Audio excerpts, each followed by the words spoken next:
Cher ami, bonjour. En ce dimanche, réalise l'immense bonté de Dieu pour toi. Lui qui te délivre de tous tes péchés, de tous tes fardeaux, car c'est uniquement par sa grâce que tu es sauvé par le moyen de la foi. Lecture du psaume 130. Du fond de l'abîme, je t'invoque, ô Éternel. Seigneur, écoute ma voix. Que tes oreilles soient attentives à la voix de mes supplications.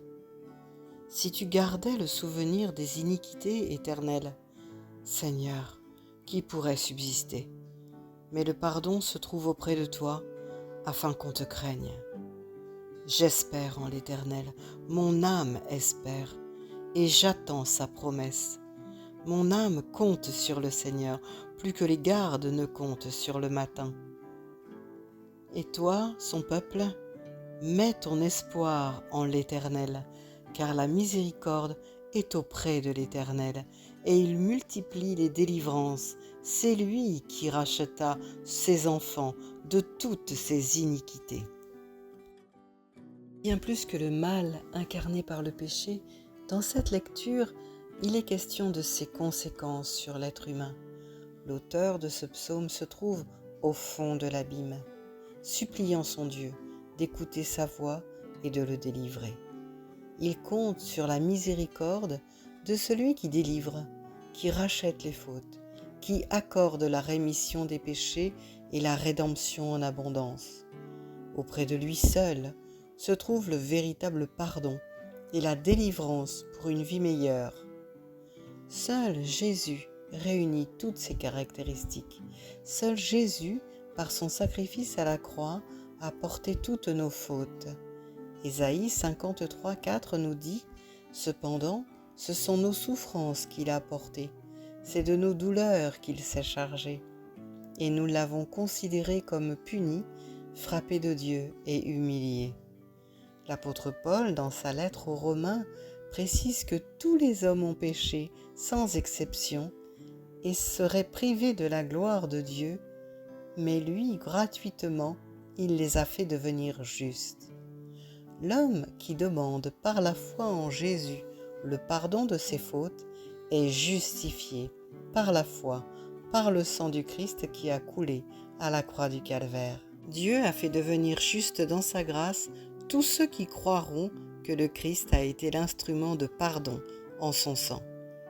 Dans sa lettre aux Éphésiens, chapitre 2, verset 8, Paul insiste encore et écrit « Car c'est par la grâce que vous êtes sauvés, par le moyen de la foi, et cela ne vient pas de vous, c'est le don de Dieu. » Alors oui, comme le confesse l'auteur de ce psaume, toi aussi aujourd'hui, mets ton espoir en l'Éternel, car sa miséricorde est grande. Le psaume 103,8 nous dit « L'Éternel est miséricordieux et compatissant, lent à la colère et riche en bonté. » Enfin, soyons immensément reconnaissants envers Dieu, qui selon Jean 3,16 nous dit que Dieu a tant aimé le monde, l'humanité entière et chaque être humain en particulier, qu'il a sacrifié son Fils unique afin que quiconque croit en lui ne périsse point, mais ait la vie éternelle. Ô Seigneur, sois immensément remercié et adoré. Prions ensemble, au nom du Père, du Fils et du Saint-Esprit. Seigneur Jésus, je te reconnais par la foi comme mon Sauveur et mon Seigneur. Je te demande pardon de tout ce que tu as souffert à cause de moi. Merci pour ton sacrifice à la croix pour moi, car par la foi, je suis sauvé.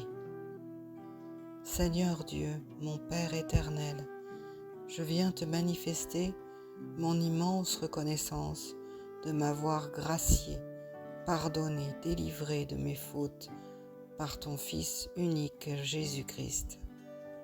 Pour moi, commence alors une vie nouvelle en Christ, au nom de Jésus. Amen.